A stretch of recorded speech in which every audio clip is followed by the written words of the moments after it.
Lewandowski et les médecins barcelonais viennent de mettre à jour et de confirmer une information très importante sur la blessure de notre attaquant polonais. Bienvenue sur la chaîne d'information de Barcelone, abonnez-vous à notre chaîne pour recevoir les principales actualités du meilleur club du monde. Maintenant que vous êtes inscrits, passons aux actualités. La blessure de Lewandowski a immédiatement inquiété tous les supporters lorsque nous l'avons vu boiter sur le terrain, et nous espérions qu'après le match nous recevrions la nouvelle que ce n'était rien de grave et que notre attaquant polonais ne serait pas exclu des prochains matchs. Cependant, mon ami, les médecins viennent de confirmer qu'il y avait bien une blessure inquiétante à la cheville de Lewandowski et qu'il aura besoin de temps pour récupérer. Le temps de récupération n'a pas encore été déterminé et on ne sait toujours pas quand Lewandowski pourra rejouer.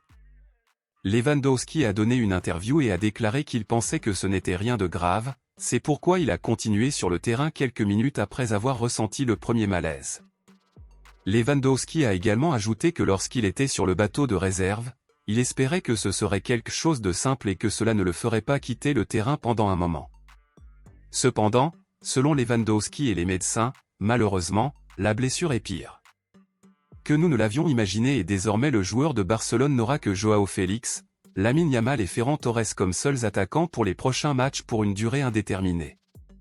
La meilleure option pour le club à l'heure actuelle est d'utiliser un milieu de terrain comme attaquant et d'utiliser un arrière latéral comme milieu de terrain puisque le milieu de terrain est également absent en raison des blessures de Pedri et Frenkie de Jong. Votre commentaire est très important pour Barcelone, alors dites-le moi ici dans les commentaires. Selon vous, quel milieu de terrain Barcelone devrait provisoirement utiliser en attaque pendant que Lewandowski et Rafinha récupèrent? Dites-moi ici et je lirai votre commentaire. N'oubliez pas de vous inscrire. Je vous verrai dans la prochaine vidéo.